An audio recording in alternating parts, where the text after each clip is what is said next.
Renowned lawyer, activist, and author Bryan Stevenson spoke to a packed auditorium in Mitchell Hall on Tuesday night. His book, Just Mercy, was carefully selected as the common reader for this year's first-year experience seminar, as it focuses on diversity and race in our modern society.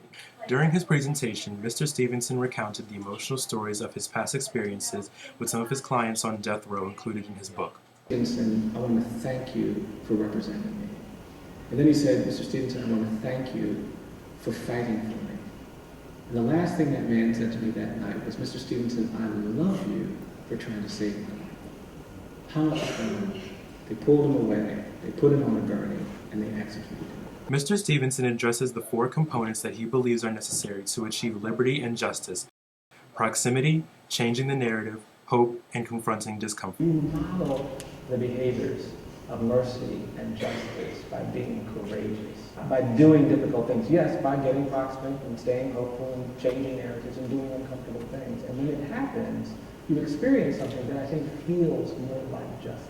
I've been in difficult, dark places among condemned prisoners who had so much faith and so much hope and so much humanity that they made me think differently about what life is. Following his presentation, we had the privilege of speaking with Mr. Stevenson about justice, race, and diversity throughout the country, as well as his experiences growing up in the state of Delaware and with our university. Because I'm persuaded that if people saw what I see on a regular basis, they would want change.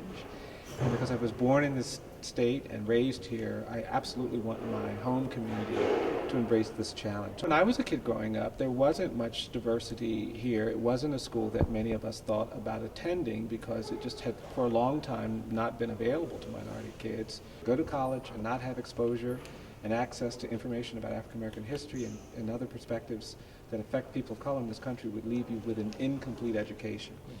I mean, we're in a critically important time where Congress is talking about criminal justice reform, where the state is talking about criminal justice reform, the whole nation. And so I think that we have an opportunity, if we're active, if we do some things, if we use this information to motivate us to take action, to really change things. For 49 News, I'm Nigel Clark.